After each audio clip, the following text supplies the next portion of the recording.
ఇప్పుడు జాగ్రత్త పరిశీలించండి. ఐక్యరాజ్య సమితి అనుబంధ సంస్థ ఏంటంటే WMO, దాని పూర్తి పేరు వరల్డ్ మెటియోరాలజికల్ ఆర్గనైజేషన్, ప్రపంచ వాతావరణ సంస్థ. అది ఎప్పుడు ఏర్పాటు చేయబడింది అంటే 1950 మార్చి 23న. అయితే ఆ సంస్థ ఎప్పుడు ఐక్యరాజ్య సమితి అనుబంధ సంస్థగా అవతరించింది అంటే మరుసటి సంవత్సరంలో, అంటే 1951లో.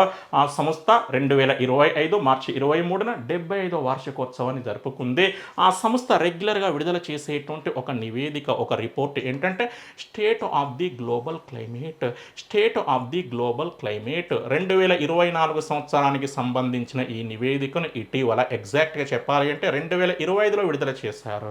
ఆ నివేదిక ఏమని నిర్ధారించింది అంటే 2024 అనేది వార్మెస్ట్ ఇయర్ ఆన్ రికార్డ్ లేదా హాటెస్ట్ ఇయర్ ఆన్ రికార్డ్. ఈ చరిత్రలోనే అత్యంత వెచ్చని సంవత్సరంగా ఏ సంవత్సరాన్ని అధికారికంగా నిర్ధారించారండి?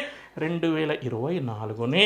2024లో ఎటువంటి ఉష్ణోగ్రత నమోదైందండి? భూగోళ సగటు ఉపరితల ఉష్ణోగ్రత పారిశ్రామికీకరణ పూర్వయుగం కంటే దాదాపు 1.55 డిగ్రీల సెంటీగ్రేడ్ ఎక్కువగా నమోదైంది. ఈ విధంగా ఎక్కువగా నమోదైనటువంటి ఫస్ట్ క్యాలెండర్ ఇయర్గా 2024 సంవత్సరం రికార్డు సృష్టించింది, చరిత్ర సృష్టించింది.